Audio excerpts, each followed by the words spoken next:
Hello, and welcome back to another episode of Beeker Plays.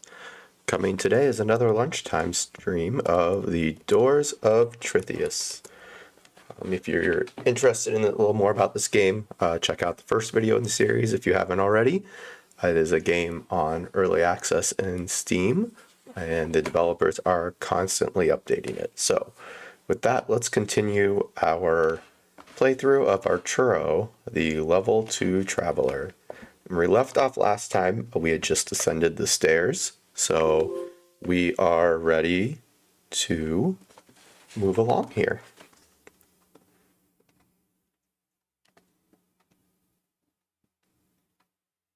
All right, here we go. Trying to keep Arturo alive. So I know some people have watched some of my earlier videos on Core Keeper, and they just released the pets update. So I am debating going back and forth between this game and Core Keeper on my lunch breaks for a little bit, just because the new version's out. So I figure some people might like watching some replay of that. First, I probably need to play a little bit to get myself reacquainted with the game, but I plan on doing that tonight. So maybe next week we can get some playthroughs of Core Keeper as well as the Doors of Trithius on lunchtime streams. And if I do that, I'll probably upload a couple more videos than normal, just so I can do both. And might even try to play Core Keeper later tonight. So have a little bit of free time. It's supposed to be raining here, so I can't do outside yard work. So we might just have to record a video. We'll see. All right, so we came down and we headed east, and then we're going to head south here. So it looks like we were blocked off, and we've already found a workbench. So let's went over here, just make sure we don't have any damaged items. We are wearing, let's see, what are we wearing? We're not wearing any shoes right now. What do those sandals give us? Anything we want? No move speed. Nah, we don't want. I'm not gonna get rid of move speed, so I think we're just gonna loot everything in this crafting room. Got some tomatoes, I think it was, some arrows. Even though we don't have a bow yet, be nice to find a bow. Oh, raw eggs. Oh, good. I can't remember if we learned how to cook eggs or not. We'll have to go check if we find a kitchen. So let's see how we do over here. Keep getting. Oh, found some carrots. All right. Let's move up there. So this guy is a centipede. A nuisance more than anything, these pests will keep attacking until they're destroyed. Attacks quickly, moves very fast, and has a chance to bleed. Yuck. Definitely. Oh, we are not doing well here. There we go. Luckily, they die pretty quickly. And we just became healthy. We'll eat another thing of bread. Keep moving on. There we go. Oh, the snakes. We got a crit on that for 20 on that snake. That was nice. We are doing pretty good, not missing too much here, especially those snakes, which I like to see. And we've already found the downstairs. We come in here yet? Nope. And we gotta move. I don't want to get surrounded, because we know that iguana was coming there from behind us. Dang it, come on. Okay, good. Took that iguana out right in time for that centipede to come right at our backs. Getting surrounded is pretty much death in this game, especially early on. You don't have enough armor, and getting surrounded just means you take way too many hits. Let's see if we can wake one of those snakes up. There we go. Ooh, and we got our extra attack came in. Our 4%, I think it is, for an extra attack. There we go. Some more oil. Heal there, since we were kind of down. Another iguana. We want him to come to that doorway.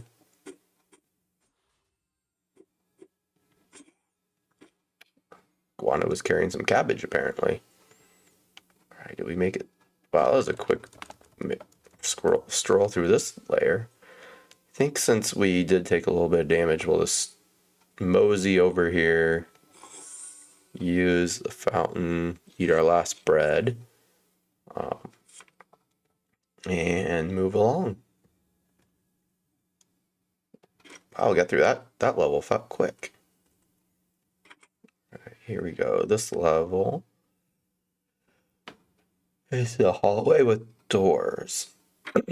Excuse me as I yawned there. I don't know if it came across on the audio recording or not, but we have a focus point and swords. We are using a sword. I think we're just going to keep upping accuracy now. Double check any of those. We're good. All right. These little guys. Null Defender. Badly wounded. Soulless automatons. Their creator is gone. They carry out their duty nonetheless. They're immune to poison and bleed because they have no blood. And they have a chance to affect blood or bleeding. You can see he's already wounded and there's some corpses over here. I think from reading or watching the devlogs, that means that when we were doing other stuff, they already got in a fight. So they kind of got in a fight with whatever was killed there, and they are already wounded. So didn't take us much to get them out. And then we got Null Clay, a clay-like substance with magical properties. It's said to be the key to creating magical constructs known as nulls. Double check that I actually had my microphone on there. It would have been bad. All right. Oh, here we go. Ooh. Another junior iguana. Yep. Try to take him out. There we go. Got an apple for all of our, as a reward for our work. Oh no! We ran into a trap. So we are immobilized from that trap. You can see here it shows us up on the top here with the number 2 on it, indicating that we have 2 turns until we're not immobilized. Yeah, I died once in a run because I got immobilized while surrounded by enemies. So trap detection is actually good, and I did not really pick trap detection. So do what you want for that. A scroll of dodging, ring. Those are all empty. Silver candelabra. It just says it's loot. That means we are going to be selling that bad boy when we get to town. And Machine Hunter, part 2. But you notice this is a book we can read, which gives us reading experience and all kinds of things like that, which we'll go over when we actually find a book that can read, that we have the ability to read. As you see right now, this one takes level 7 reading, which we even have reading unlocked. We do not even have reading unlocked, so there is no way we are going to be reading that. But yeah, I think we will probably be unlocking reading here. And yeah, you can see we only have 1 book, and it says it requires 7, and we haven't even unlocked it. Stuns. Oh, and we didn't look at our little helper. Stuns and immobilizes. A status effect is preventing you from moving. Status effects can prevent you from taking actions such as moving, using abilities, consuming items, or interacting with the world. If no actions are present, so you always have the option of passing your turn using space.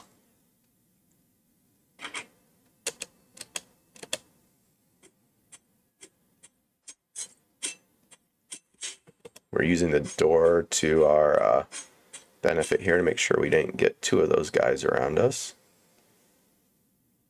Found our brewing station. We have now discovered the alchemy skill.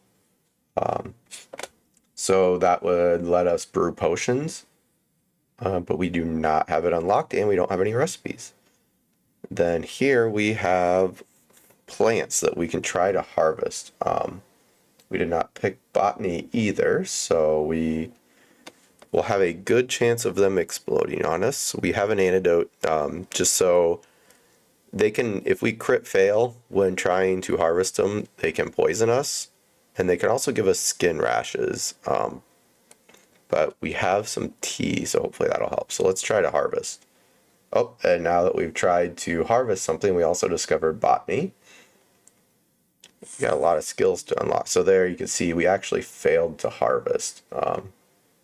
We only have a 35% chance. Failed to harvest. Eek. Yep, we got one stinkhorn. And a neurine. We did not harvest that one. Hey, we didn't get any poison effects though, so I actually call that a win. And we will gladly take it. More often than not, I end up getting poisoned. All right, there's our door down. We'll use the doorway to our advantage again. Oh, there's 3 of them. Holy crap. Glad we put the door there between us. Oh, a crit hit for 18. We got 2 attacks in before he got 1. Nice. Uh-oh. Just in time for that Radis to come over and try to get us. We've got lucky twice now where we got rid of the other guy right before we got surrounded or flanked. Shoot anything in there? Nope. Okay. We want to move up there. Didn't want to let him through the door because if he gets through the door, if there's anyone back here, then they can get around him. Which we did not want because there's that guy there.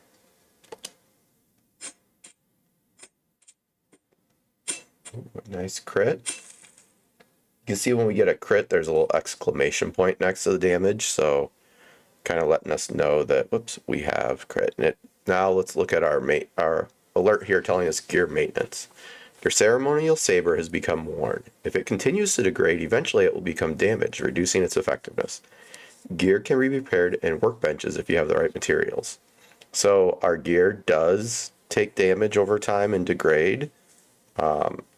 So I'll go into our crafting here, go to repair. You can see our ceremonial blade saber says it's worn. Does require a workbench, so we can't repair it right now. And it does require 2 scrap metal in order to repair it, which we don't have any.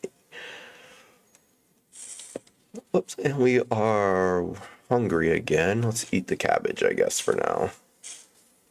Oh, there we go. We crit failed. Critical failure. The mushroom explodes in a puff of smoke, poisoning you.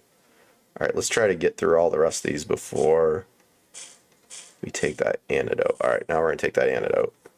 Always, if you can, I like to harvest the rest of them just in case I get poisoned again, that we don't waste our antidote. So we'll go ahead and use it now to get rid of our poison.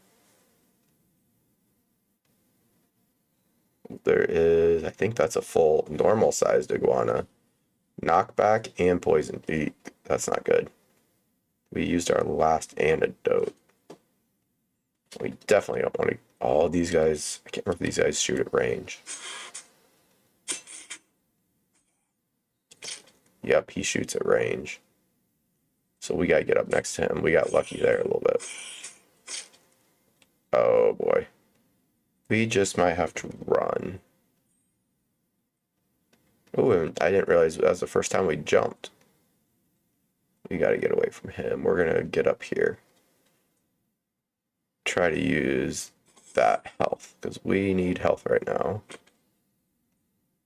And let's eat another piece of bread and try to recover some health before we head back to go after that guy. Where'd he go? There he is. Let's try to use... Nope.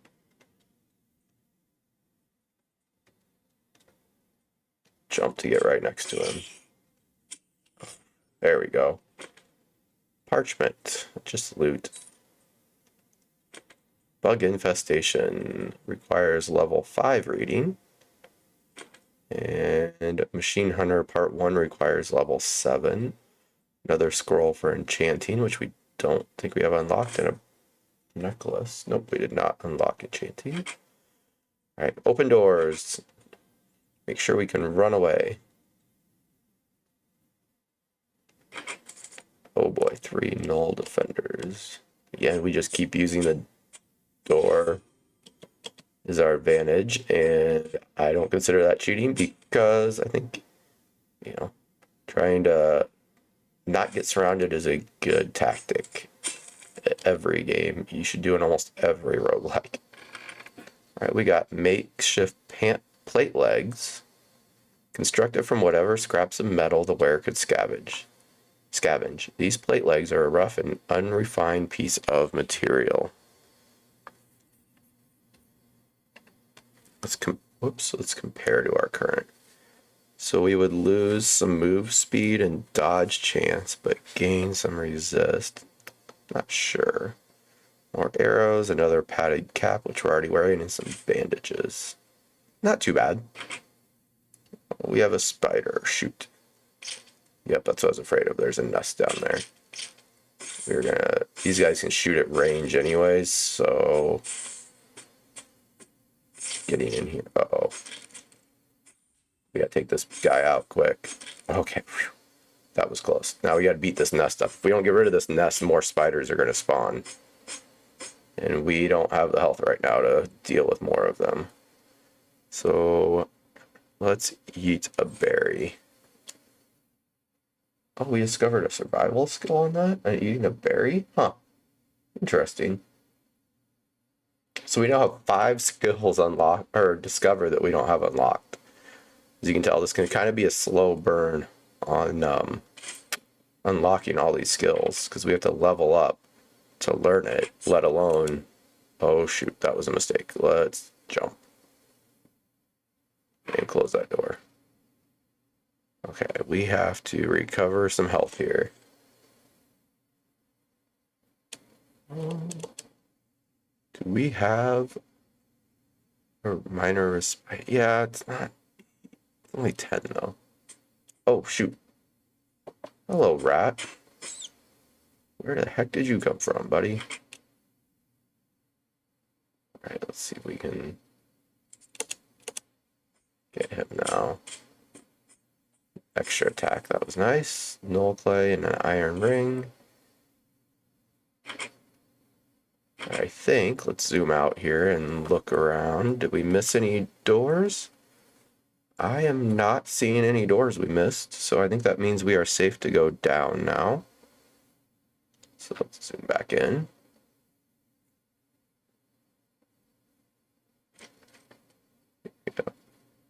Alright, here we go, and now we're at the bottom level of the starter dungeon, and we have found this orb. Let's click on it. New quest by finding. And we have now got an ascension fragment.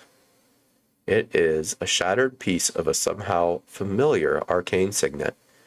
Holding this reminds you of home. And we got a quest, it said too. And you'll notice it up here in the top left corner, new quest, ascension. So we click on our quest down here, click on quests. We have a new main quest, which is ascension. I found an ascension fragment in an ancient temple. I should ask around to see if anybody knows more. We are hungry, so let's eat a carrot. And we've made it to the bottom of the dungeon. Yay, here is our loot chest for making it to the end. We got a fresh salad, an axe, feverfew, odorless daisy-like flowers that grow in small weedy bushes. When consumed, it's said to calm the mind and relieve stress. A thawing ointment, which removes 2 frostbite, and a torch. Gladly take all that. And now we have a new tutorial mission up here. It says escaping. You found the treasure. Press B to escape. You can escape dungeons at any time as long as no enemies are near. So we are at the end of this dungeon, so let's hit B. Now hitting B takes us out of the dungeon into the overworld map, which we haven't seen yet.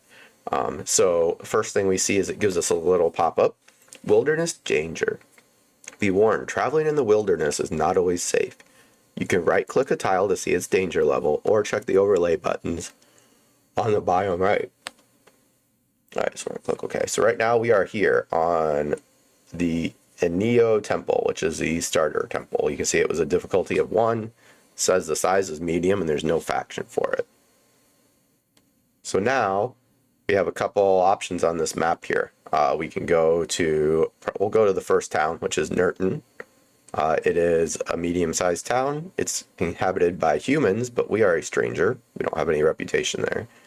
We look down here, we have Vidu Castle. difficulty of 4, occupied by gremlins.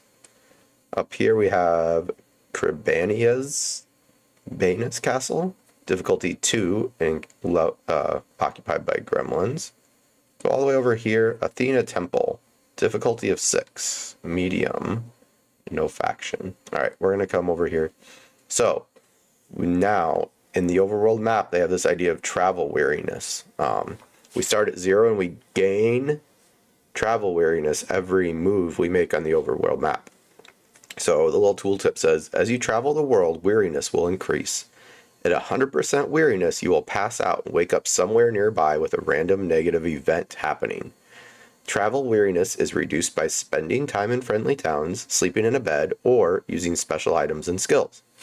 So right now you can see we have travel weariness of 0. Moving from mountains will add 11.9. It says we have a weariness resistance of 3.4% per level. And we can choose to move standard or cautious. If we move standard, it's the standard mode. Cautious drastically reduces the chance of encountering an event at the cost, though, of more weariness because it's more travel time. So random events can happen as we go from tile or space to space. So you can see here to get to Nurten, we will go 1. Looks like just 2. 1, 2 to get into Nurten. So it's not very far. Movement costs, it tells us it will take 2.5 hours to travel to an adjacent tile because we're moving from a mountain tile. We can check the dangerousness level by just clicking this little overlay here, which will tell us what the what faction and how dangerous that is. The faction influence, so if I click this, it puts a layer on the map. So you can see I'm guessing the blue is the humans here, and the yellow must be gremlins for those.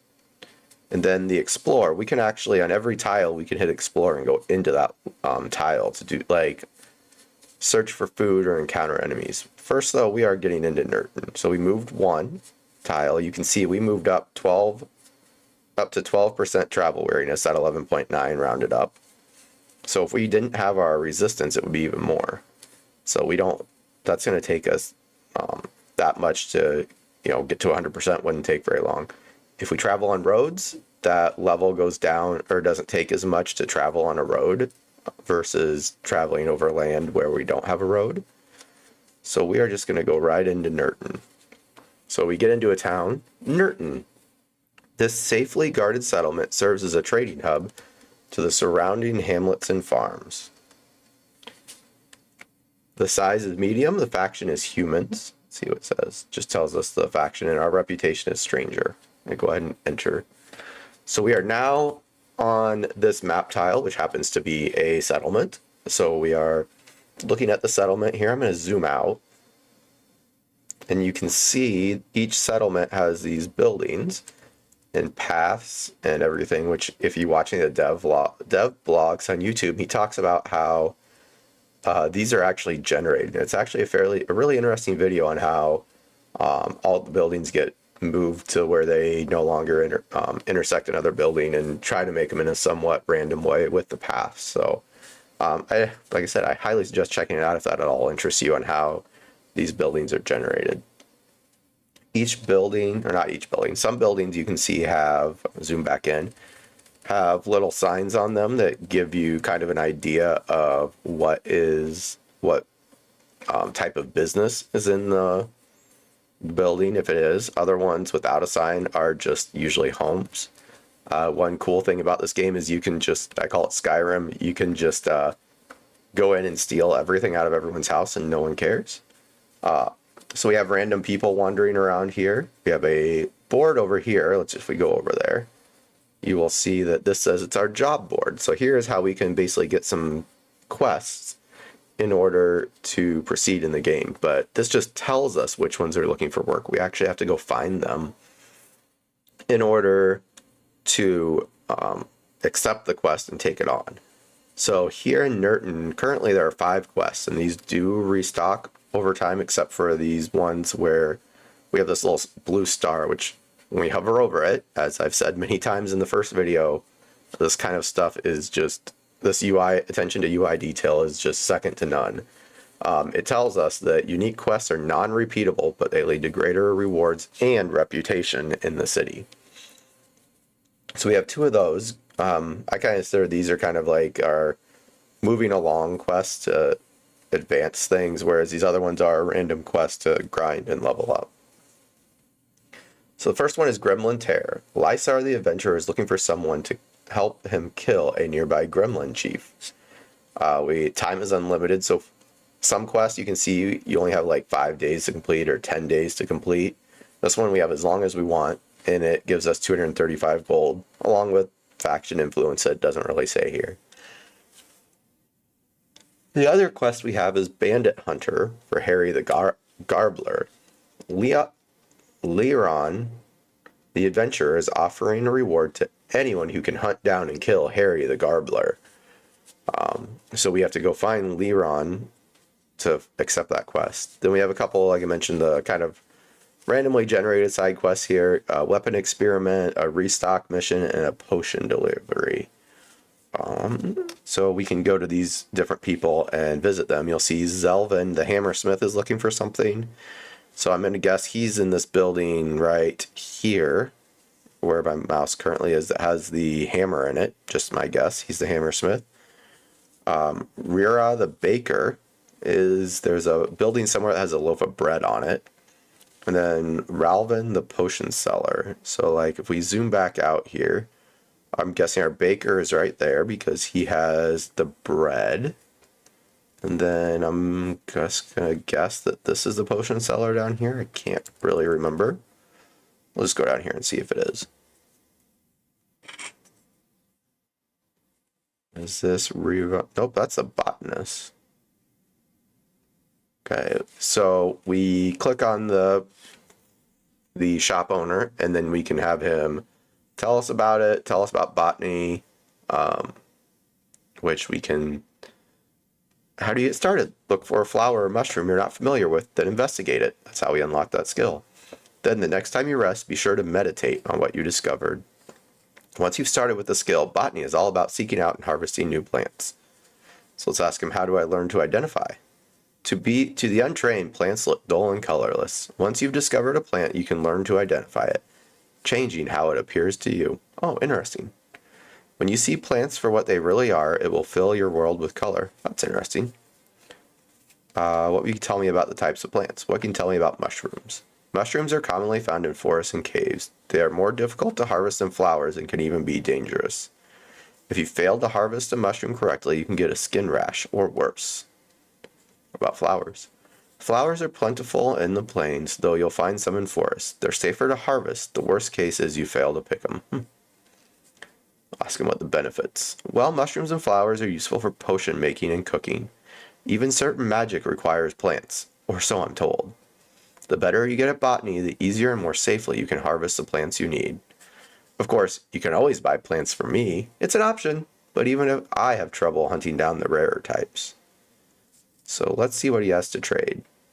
So he has all kinds of the different types of plants, and we can sell him. He will buy plants from us. And he also sells gardening gloves, which I believe I've got in the past. They give us physical resistance of 4%, and then they also help up our harvest chance and the safety of it. We might come back here if we get enough gold.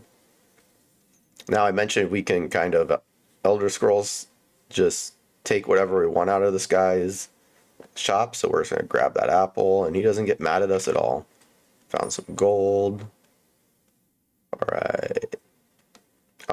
So anyways, I think we've been going about half hour now. So I'm going to go ahead and we'll just save exploring the rest of the town for our next video, which will probably be Monday, or I'll probably record Monday or Tuesday. So look for an episode on Tuesday or Wednesday to be released into YouTube. So thank you for watching another episode of Beeker Plays, our lunchtime streams. Today we've been playing the Doors of Trithius again, which, as I mentioned earlier, is available on Steam in early access, which I will post the links in the show description for the game, as well as the official website for the game and the dev blog YouTube channel. So I highly suggest checking it out for yourself if you are enjoying watching me play this game. So if you would like to be notified when new episodes are available, remember to hit the like and subscribe buttons and change the bell icon to allow for notifications of new episodes, only if you like the video. Also, just please leave any comments or suggestions for the channel in the comments below, as I will try to respond to every comment, positive or negative. As I mentioned, I'm just getting started with this channel, so any criticism or comments are appreciated. I'm still playing with the audio settings on my microphone and the game and just everything in general. So if something just doesn't quite sound right or look right to you, just let me know, and we can play around with it in the next channel. So until next time, happy gaming, everybody.